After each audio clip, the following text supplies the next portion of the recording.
রাতে ইরানে কঠোর হামলা চালানো হবে অর্থমন্ত্রীর পর এমন হুঁশিয়ারি দিলেন মার্কিন প্রেসিডেন্ট ডোনাল্ড ট্রাম্প। তবে চাপের মুখে কখনোই মাথা নত করবে না ইরান। শনিবার রাষ্ট্রীয় টেলিভিশনে দেওয়া ভাষণে এমন দাবি করেন দেশটির প্রেসিডেন্ট মাসুদ পেজেশকিয়ান। এছাড়া নিজের বক্তব্য পুনর্ব্যক্ত করে তিনি বলেন, ইরান বন্ধুত্বপূর্ণ প্রতিবেশীদের ওপর নয় বরং মার্কিন ঘাঁটি ও স্থাপনায় হামলা চালাচ্ছে। এদিকে পাল্টাপাল্টি হামলা অব্যাহত রেখেছে দুপক্ষই।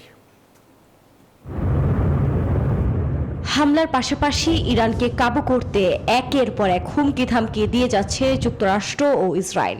তবে এসবের তোয়াক্কা না করে শক্ত হাতে একাই পুরো লড়াই চালিয়ে যাচ্ছে তেহরান। এ অবস্থায় ইরানের ক্ষেপণাস্ত্র উৎক্ষেপণ কেন্দ্র ও ক্ষেপণাস্ত্র তৈরির কারখানাগুলোতে ভয়াবহ হামলার হুমকি দেন মার্কিন অর্থমন্ত্রী স্কট বেসেন্ট। এবার একই সুরে কথা বললেন মার্কিন প্রেসিডেন্ট ডোনাল্ড ট্রাম্পও। স্থানীয় সময় শনিবার সামাজিক যোগাযোগ মাধ্যম ট্রুথ সোশ্যালে এক পোস্টে তিনি হুমকি দিয়ে বলেন, রাতে ইরানে ভয়াবহ হামলা চালানো হবে। এমনকি পেজেশকিয়ানের দুঃখ প্রকাশকে ইরানের আত্মসমর্পণ বলেন তিনি। পোস্টে ট্রাম্প আরও দাবি করেন, ইরান মধ্যপ্রাচ্যকে নিয়ন্ত্রণ করার চেষ্টা করেছিল, কিন্তু এখন তারা আশপাশের দেশগুলোর কাছে পরাজিত হয়েছে।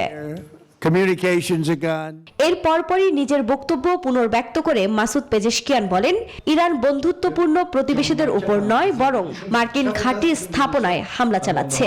এর আগে রাষ্ট্রীয় টেলিভিশনে দেয়া ভাষণে তিনি বলেন, কোনো চাপের মুখে মাথা নত করবে না তেহরান।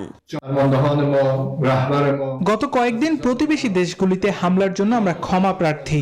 আমাদের আর কোনো পথ খোলা নেই। তবে আমি এও বলতে চাই, শত্রুদের চাপে ইরানের জনগণ মাথা নত করবে না। এদিকে হামলার এর শঙ্কার মধ্যেই মার্কিন সংবাদ মাধ্যম ফক্স নিউজ জানায়, ইরানে হামলার জন্য মধ্যপ্রাচ্যে আরও একটি বিমানবাহী রণতরী মোতায়েন করতে পারে যুক্তরাষ্ট্র। অন্যদিকে পাল্টাপাল্টি হামলাও অব্যাহত রয়েছে। শনিবার ইরানের রাজধানী তেহরান ও ইস্পাহানে আগ্রাসন চালিয়েছে ইসরায়েল ও যুক্তরাষ্ট্র। অন্যদিকে তেল আবিব ও জেরুজালেমেও চলছে পাল্টা হামলা। গণমাধ্যম বলছে, মধ্যপ্রাচ্যে মার্কিন এয়ার ডিফেন্স সিস্টেম টার্গেট করছে ইরান। আফরিন মৌ, নিউজ 24।